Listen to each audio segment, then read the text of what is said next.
এত শর্ট টাইমে আমরা বিপিএলটা করব কি করব না। ফার্স্ট থিং হচ্ছে যেটা I am delighted to announce যে আমরা বিপিএল সেদিনও লাস্ট প্রেস কনফারেন্স বলেছি যে board has decided to hold the BPL. Timing হচ্ছে মিড ডিসেম্বর থেকে মিড জানুয়ারি, এই উইন্ডোটাতে এটা নতুন ভাবে শুরু হচ্ছে, কারণ আগের যত টিমের সাথে কন্ট্রাক্ট ছিল এগুলি শেষ হয়ে গেছে। সো এখন যেটা হচ্ছে যে আমাদের এই কালকে ইউআইটা আসবে কাগজে। এখানে যেটা হয়েছে যে আমরা যেটা এবার ইউআইতে করেছি যে 10টা রিজনের বলেছি নাম, এইখান থেকে আমাদের যে উইন্ডোটা আছে এই বছর যেহেতু শর্ট টাইম আমরা কমফোর্টেবল উইথ আ 5 টিম, তাই বলে যে 6টা 7টা হবে না সেটা বলছি না, কিন্তু কথাটা হচ্ছে we are comfortable with this এক মাসের উইন্ডোতে 5 টিম নিয়ে করার। সো আমাদের প্রায়োরিটি হচ্ছে যে প্রথম 5টা টিম। কিন্তু আপনারা জানেন যে গত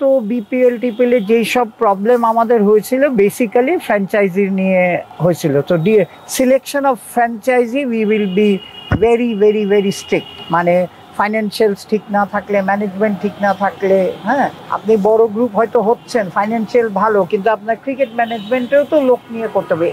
এইসব বেসিক্যালি আমরা দেখব। আরেকটা হচ্ছে যে এখানে অনেক মিডিয়াতে আমরা দেখেছি আইএমজির কথাটা, যে আইএমজির সাথে কিন্তু কথা আগিয়ে যাচ্ছে। এটা যে হচ্ছে তারা বলেছে, অনেক জায়গায় দেখলাম কাগজে যে আইএমজি নট ইন্টারেস্টেড টু অ্যাসিস্টাস বা এটা কিন্তু ভুল কথা।